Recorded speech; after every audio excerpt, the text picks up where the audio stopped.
The way people chase the dream of their perfect body is changing. The pressure men are now facing is similar to what women have had to deal with for decades. Diets, workouts, days spent in the gym. And for many young men especially, anabolic steroids are being increasingly used to help achieve that dream. In this film, I'm going to find out from one user why he takes them and put him through a series of tests to see what damage, if any, they've done to his body. I'll hear from the experts, look at the law surrounding steroid use in the UK, and speak to a dealer about why he does it.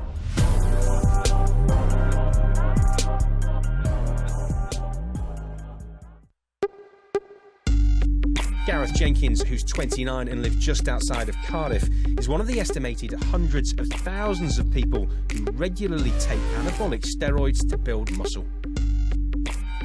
Been using steroids for about 4 or 5 years. When you train naturally, which I have done for a number of years before using steroids, you tire quicker, you ache more, and obviously when you use the performance enhancing drug, which is the steroid, you don't have those muscle soreness anywhere near as much. I feel more awake, I feel better in myself, I feel more manly, I've got a higher sex drive. There are some serious potential risks you're running from a medical perspective about using steroids, things like increased risk of heart attacks, increased risk of strokes, mood swings, infertility.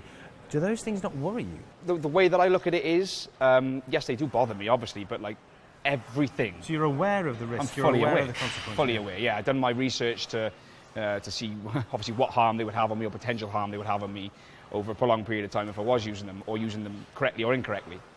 But the fact of the matter is, in terms of the risks, is everything that we do in life now carries a risk of heart attack, cancer, whatever it is. So whatever it is, I'm going to get those risks anyway. So I choose not to do certain things, and I choose this as my lifestyle instead. So as I don't go out drinking and smoking, I take steroids. Steroids can cause health problems because they create an imbalance of hormones in the body, which can damage many organs, but especially the heart. Gareth says he tries to minimise any risks by taking his steroids in cycles, like 16 weeks on and then 8 weeks off.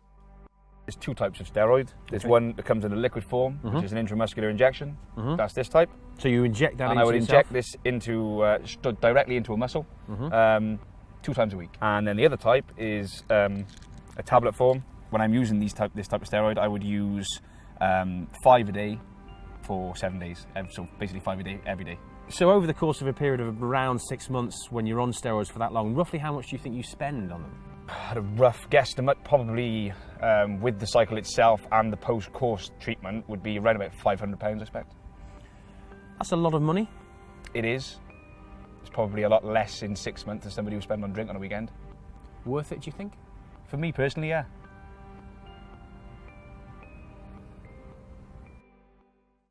When it comes to the law on anabolic steroids, it is legal to use them and legal to possess them right across the UK.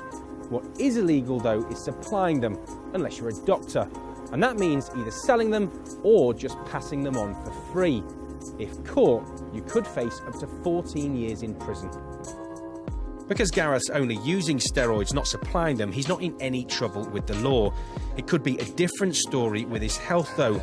So later this week, he's agreed to go to London for a series of tests that will find out what damage, if any, he's done to his heart. To be quite quiet, because I need to keep your throat still. I basically started working out because I was bullied really bad when I was younger for being small and basically just a feral child of the school. So I just ended up locking myself away in a gym, training and getting bigger and getting stronger and getting inked. All sort of fell into one big sort of procedure that I seem to keep doing in a lifestyle that I lead, pretty much. Yeah, in the middle there is not nice. The rest of it's been fine so far. So going into London to have all those tests done, which I'm excited about, to be honest with you, yet slightly nervous because obviously it could come back and say that there's something significantly wrong, and if I don't change my lifestyle, then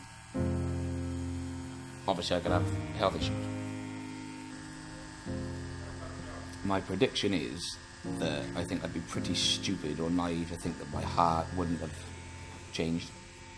You know, 4 or 5 years The use of any performance-enhancing drug that's anabolic is going to have that effect. So I think if it hasn't, then what I've been taking is fake, and I've done it naturally. So, and obviously, if it is significant, then there'll be absolutely no doubt in my mind that I'll obviously change my lifestyle overnight. Whether people use or abuse anabolic steroids is a matter of opinion. For some in the medical world, if steroids aren't prescribed by a doctor, then it's simple. Taking them is abuse. Many people who research dosages and try to minimise the risks, though, would say they don't abuse them, but instead use them. One thing that is widely agreed on, though, is that the issue is now affecting more people than ever before. We don't know the exact number of anabolic steroid users there are, but it certainly measures in the hundreds of thousands. We're seeing now a different population of users. While we still have people who are using for purposes of bodybuilding, we're seeing a new population of predominantly young males, but also quite older males as well, who are using purely for cosmetic purposes. There's a number of pressures on young men, and most of these pressures went around a generation ago. These are things like social media. They can be mainstream advertising. If ever you see a male with their shirt off, chances are they will have quite a well-defined physique. Again, males may not be geared up to dealing with this. This is something that women have had to deal with for generations, but this is quite a new thing for men. For Gareth, he's about to undergo a series of tests that will check what damage, if any, he's done to his heart. The person in charge is cardiology doctor Anil Malhotra. We're going to do 3 tests today. The first is to look at the electrical activity of the heart. The second is to look at the heart muscle itself. And the third, to actually exercise your heart. And we'll see how you perform. Okay. Is that all right? Yeah, no problem. NHS guidelines say that by taking anabolic steroids, Gareth's risking side effects like infertility, mood swings, and even heart attacks and strokes. This is the sound of the blood flowing across the valves of your heart, and we're just assessing how quickly the blood flows through that valve, and we're able to see whether there's any narrowing of the valve or any leakages as well. I suspect that they will show some form of thickness or abnormality to the heart. It's bound to have changed in some way after 4 or 5 years of taking a performance-enhancing drug. The British Cardiovascular Society says tens of thousands of people could be putting themselves at increased risks of the most serious side effects by taking anabolic steroids. I'm cycling towards a cheesecake, and I'll get it. Billionaire's cheesecake on the horizon. Let's get there. After pushing himself to the limit, Gareth will be able to find out how his heart has performed and what effect his steroid use has had.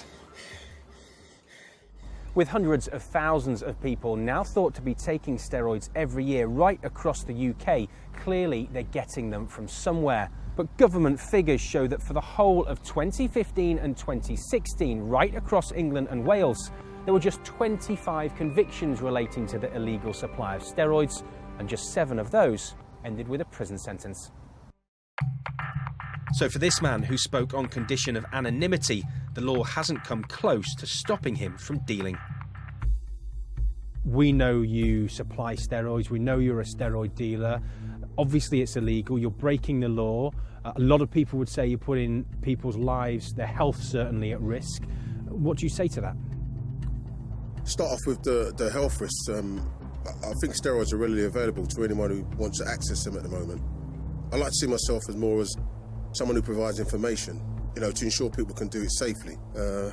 Look, people are going to use them regardless of whether they buy them from me or whether they buy them from an unknown source or online. But if they can talk to me about it, then how to inject themselves safely or look at dosages, or if I can help them, even if not to take steroids, if I don't think it's appropriate for them, then I will. Well, that's the reason I try to, that's the reason I'm involved in it. Who are the types of people getting them from you? Who's coming to you for these steroids? There's a very broad spectrum of people that use steroids. You're ranging from young guys at 18 years old, 19, 20, and they're just starting out and they're training and they're looking to bulk up for maybe a summer holiday or just to look good for a summer holiday? For a summer holiday, or they just want to attract the girls. They want to go out on a night out and attract the girls. these are the guys that are less aware. So these are the guys that you have to be more informative when you talk to them about it, make them more aware of the risks and the dangers. If you go to an Instagram page and there's a guy on there that looks a certain way and he's got 300,000 likes and women commenting on him saying, oh, you look amazing, you look this, you look that. Because he's well built. Yeah. And guys going on, oh, you look really buff, your arms are huge, man. All that sort of stuff and comments that you'll see. These young guys feel pressure to try and strive to achieve that. Even 10 years ago, before social media was around, you was only judged by your peers, the people that you knew and that you met. What about the health of the people who you're supplying these drugs to? They can face things like infertility, they can face mood swings, they can face getting strokes decades earlier than the average, heart attacks. It's illegal for a reason. Yeah. But I don't agree with it being illegal, because I'll tell you that doctors prescribe testosterone to people. So if there's a reason... You're not a doctor. No. I'm saying that doctors prescribe it. So steroids, or testosterone in this example, if it was killing people left, right and centre, then they wouldn't be prescribing it. And I think the media sensationalises it. And I'm going to tell you now, there's people that abuse steroids and they do damage their health. And that's their choice. One man who's all too aware of the risks of taking steroids he's got on the black market is Gareth. And after using them for nearly 5 years, he's about to find out the effect they've had on his heart. All right, yeah, not bad. Do take a seat. We can go over your results. So yeah, I've got your ECG tracing, I've seen your echo report and the reports from the exercise test as well. Yeah. What it shows is that your heart is working well. Right. And that's and you've come through your exercise test well as well. Yeah. But we do think that you're at the upper limit of normal in terms of the wall thickness of your heart. Right. So, that is most likely due to your weightlifting and your steroid use. Yeah. You are still young and you've not been using steroids for that long, but if one does continue to do so, then you are putting yourself at increased risk of heart attacks and potentially even strokes as well. Yeah. You know, steroid usage does have a variety of bad effects on the heart. I class myself as quite a sensible person, taking my own health into account, that it would just be sensible, being the key word, to just not push that boundary to the point where something isn't reversible. So not keep using steroids? Not keep using steroids, yeah. Or for the better, cheaper too. It looks like Gareth's steroid days might be numbered, but he's just one of hundreds of thousands of users. Dealers are unlikely to get caught, the number of convictions for supply is low, and doctors want change, worried about potential long-term health problems for users. So is change on the way? Well, we do know that the group that advises the government on drugs misuse is in the middle of a big review into steroids. We don't know yet what it's going to say.